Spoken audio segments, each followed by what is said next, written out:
Hey everyone, welcome back. This week we're going to be looking at the week of July 27th through August 2nd for the weekly astrology, taking a look at what we have in store, what the planets are doing, and it's been a lot.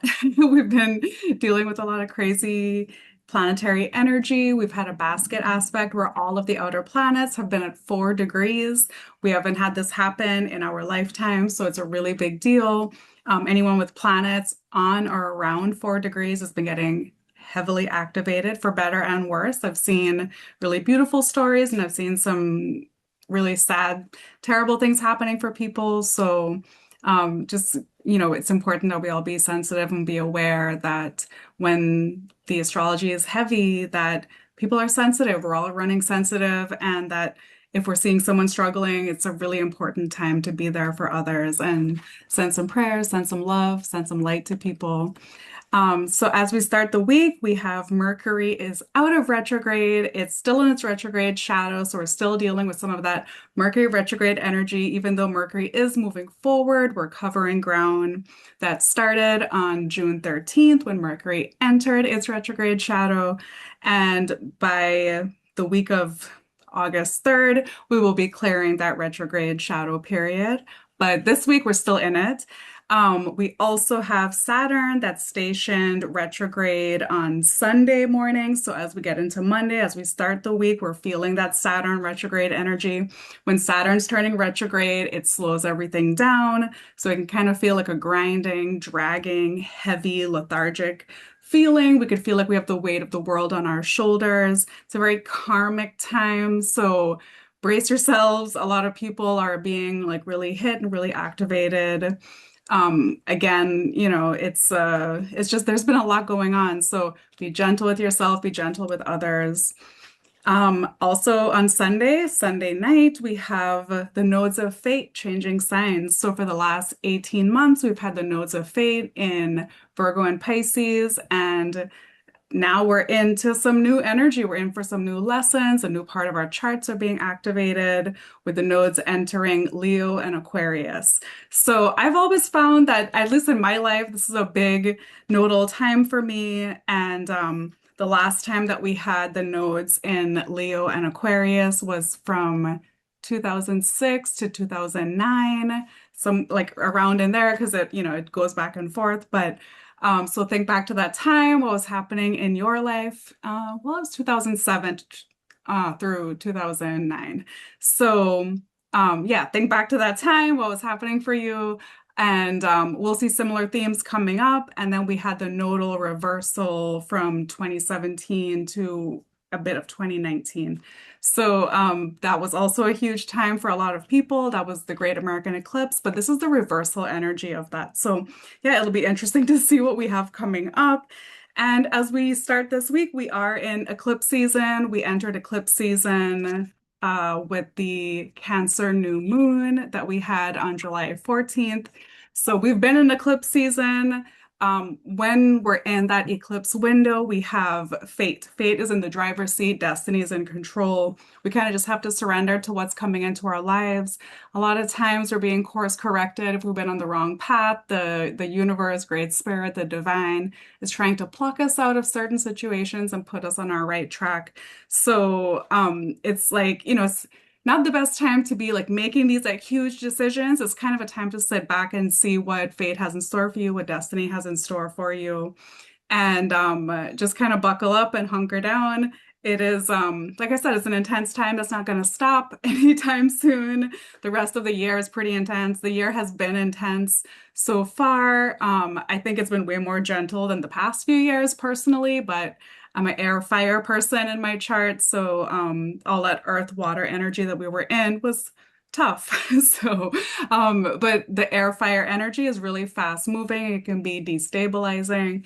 So I've just found that I know for myself, I have needed to spend more time getting my soul back into my body because when things are happening really fast, it can kind of disorient us and, we can kind of be like knocked out of ourselves. So I find that things like stretching and exercising, grounding, meditating, and anything where you're getting some physical touch, massage, facials, manicures, pedicures, anything where someone is taking their precious healing energy and touching you really helps like put you back together. Even things like seeing live music and concerts can be so healing and so incredible.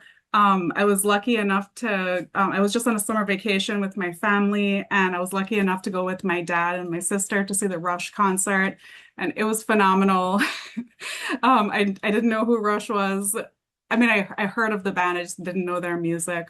But going to the concert and the instruments and the drums, I feel like it just kind of put me back in my body and helped to like ground me and settle me. And it was so inspiring. It was so beautiful to see so many people and all the beautiful music. And yeah, it was just they rocked. So if you have the opportunity to see them in concert, make it happen. It was well worth it. Anyway, back to the astrology. So we start off the week on Monday. The moon is in Capricorn all day. The moon in Capricorn wants us to work hard, tend to responsibilities, be in our integrity. The moon is in detriment in Capricorn. It doesn't love being there because it's far away from its home sign. It's exactly opposite from its home sign, Cancer. So the moon's a little grumpy in Capricorn. But it does help us to focus and really accomplish a lot of things. The moon is also offering some support to Saturn that just went retrograde on Sunday afternoon. So yeah, the moon is because Capricorn is ruled by Saturn. Saturn rules Capricorn. So the moon in Capricorn is just answering to Saturn and, just offering Saturn the help and support that it needs. Monday's a really intense day. So we have the Capricorn moon, and then very early Monday morning, we have the moon in Leo opposite of Pluto in Aquarius. So we're feeling this energy all weekend. And this is a power struggle sort of an energy. It's very intense. It can signify power plays, power struggles, bullying. And because it's happening early in the morning, we have that exact aspect at 2:55 a.m. Atlantic Standard Time. And it's just it can also lead to like some psychic attack energy. So I always like to encourage people to create a sacred and protected sleep space before going to bed. Just kind of like set the tone in your home and around your property and around your bed and bedroom. But the Pluto Sun energy is it's just like a power struggle dynamic. So just be aware of that. Keep an eye out for that. It is super intense energy. It can also be a lot of violence. I know this weekend in the Virgin Islands, we had a police officer that was ambushed and killed. So, and that was that energy coming in. Usually with the astrology, we kind of feel it coming in. And then the exact aspect is just how we deal with that energy. So, yeah, power, authority. Leo is the star of the show. It's the kings, the queens, people in leadership positions. Aquarius is the collective. And so just being aware of that, like power struggles with like the people versus power structures is a huge theme for Monday and for this week. And the moon coming, or I'm sorry, the sun coming into Leo does reactivate the basket aspect pattern that we've had. Everyone's calling it Barbeau's basket because of a French astrologer, Andre Barbeau, that talked about this aspect pattern. He coined the basket term or phrase. So it looks like all the planets are like, if you look at the aspect pattern in the chart, it looks like it's creating a basket. And like I said in the beginning of the video, all the planets are at 4 degrees. That's why it's so important, because with the outer planets, the tighter the orb of the aspect, the more powerful and intense it is. So like I said, we're all just really feeling that the world is a strange place right now. And this is part of why we're kind of like shifting into like the future energy to new energy. And according to Andre Barbeau, we kind of pick up that timeline from the early 2000s and kind of plug it back in to this timeline, and we start to see like the fruits of our labor. He had a very positive outlook on the basket pattern, which was unusual for his work. He was more of a melancholy astrologer. So yeah, I mean, I'm eternally hopeful that things will turn out for the best. And I always believe that whatever is happening is meant to be for lessons or for growth. So if you're having a hard time, like dig in on those lessons and really focus on what the universe is trying to teach you and trying to say to you. There's some good there. There's some gold there to be had. So really try to find the silver lining or the gold lining. All right, back to Monday. I'm getting so distracted. Okay, also on Monday afternoon, we have the Sun in Leo in a trine with Neptune in Aries. So this is a flowing fire trine. So fire trines are one of my favorites. We're just kind of flowing with the energy. We're feeling uplifted and inspired and motivated and rejuvenated. And the sun, after having its opposition to Pluto, is just kind of getting some support from Neptune. It's kind of like, hey, let's have a drink. Let's like get rid of all that heavy Plutonian energy. It's a very psychic aspect. If you know Leos, you know that they are so psychic, they're so intuitive. Neptune is the planet of spirituality and just all of those things, psychic energy. So yeah, it's a really powerful time. It's a visionary energy.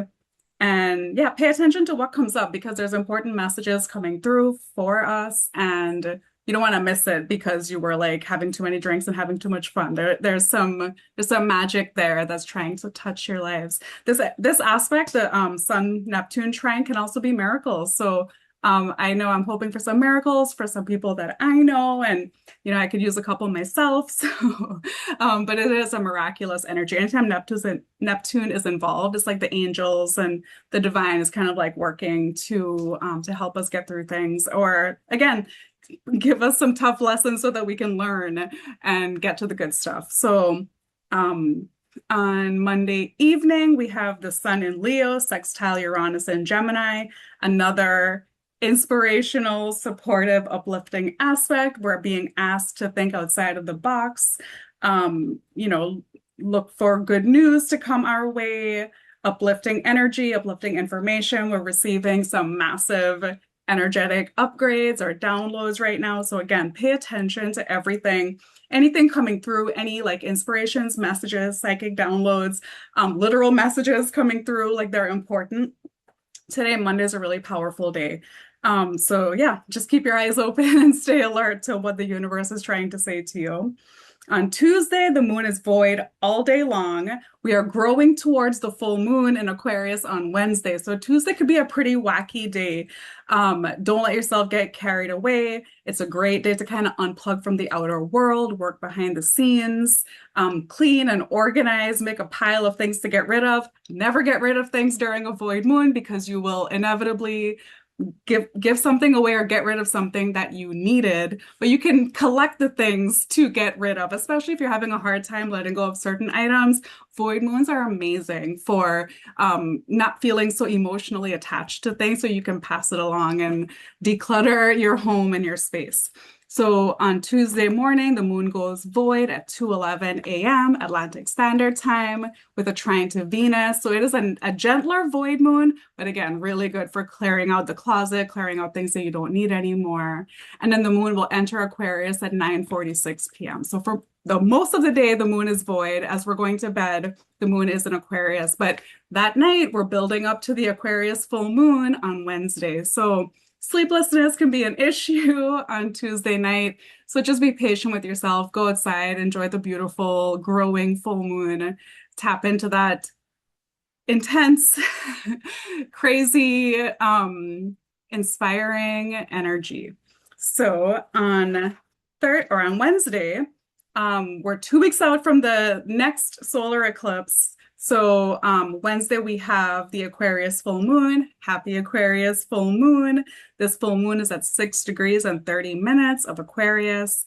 It's an intense full moon. The moon, it will conjunct Pluto, the moon will sextile Neptune, it will trine Uranus, it will oppose the Sun and Jupiter that are growing towards their conjunction, and it will sextile Saturn. So it's a very busy moon, lots of help and support here. The moon-Pluto conjunction does happen before the full moon, but again, this is like a power moment. It's like a confrontation, a power struggle. The moon and Pluto are emotions, and these like overlords are kind of like battling it out. So that's an intense time, like deep emotions, eruptive feelings can really like come to the surface, bubble to the surface, boil to the surface. But then the moon will contact Neptune, Uranus, Jupiter and Pluto, or I'm sorry, Jupiter and the Sun meeting is a luck aspect. So there is a lot of, like I said, there's a lot of help here. There's a lot of angels coming in to give guidance and support. So all is not lost. And sometimes we need to kind of bottom out so we can remember that we're not alone and we do have so much power from our angels, our spirit guides, our ancestors, and of course, Great Spirit, the divine, is always on our side, always has our back. So just tap into your highest good and the highest good for everyone around you.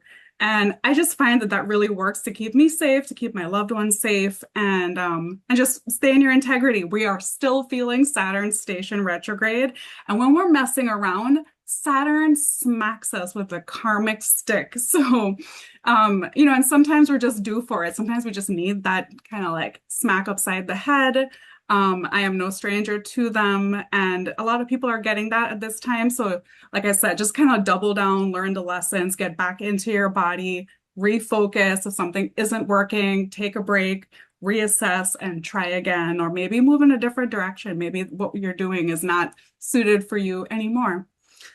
Um, okay, so after the full moon on Wednesday, we also have Venus in Virgo in a square with Mercury in Gemini. So both planets are ruled by Mercury. Mercury is still in its retrograde shadow period, and this square can just stir up a lot of relationship drama. Um, try to avoid it if possible. Mercury in Virgo is picking at everything. She is like on overdrive right now, especially with that square to Mars in Gemini. Mars in Gemini is verbally sharp, verbally aggressive, and Venus rules the feminine, Mars rules the masculine. So it's like the masculine and feminine are in a battle, but squares are also about taking action. So maybe it's just time to take action on something, make some changes in your life, in your relationships, in partnerships. So, try to keep the energy on the high side. It will be tough to avoid drama on this full moon because it is such an active, activated full moon with the moon and Pluto being so close together. But, you know, pick your battles, basically, is what I'm trying to say. All right. So also on Wednesday, we have the sun in Leo conjunct Jupiter in Leo. And this aspect, like a lot of astrologers say, it's the luckiest day of the year. And the Sun Jupiter meeting is a lucky time. Um, in my experience and some of my astrology teachers, Anne Ortley always says that there's nothing stupider than falling in love with Jupiter. Jupiter is a benefic planet 95% of the time, but that other 5% is equivalent to the good of the 95%. So Jupiter is about our spiritual karma, our spiritual lessons. And again, if we're not on track with ourselves and where we're moving in life, Jupiter will course correct us. It will expand whatever it touches. So if there's good things happening in your life, if there's abundance and love and fertility and opportunities, Jupiter will expand all of that. If there are terrible things happening in your life, misfortune and financial problems and greed and cruelty, Jupiter can also expand that. So, again, like try to keep this on the higher expression. We create our reality by what we focus on. That Leo energy is really about our heart. It's about tapping back into the heart. What's in your heart? Are you coming from your heart? Or is the people around you, are they coming from their heart or are they acting from ego?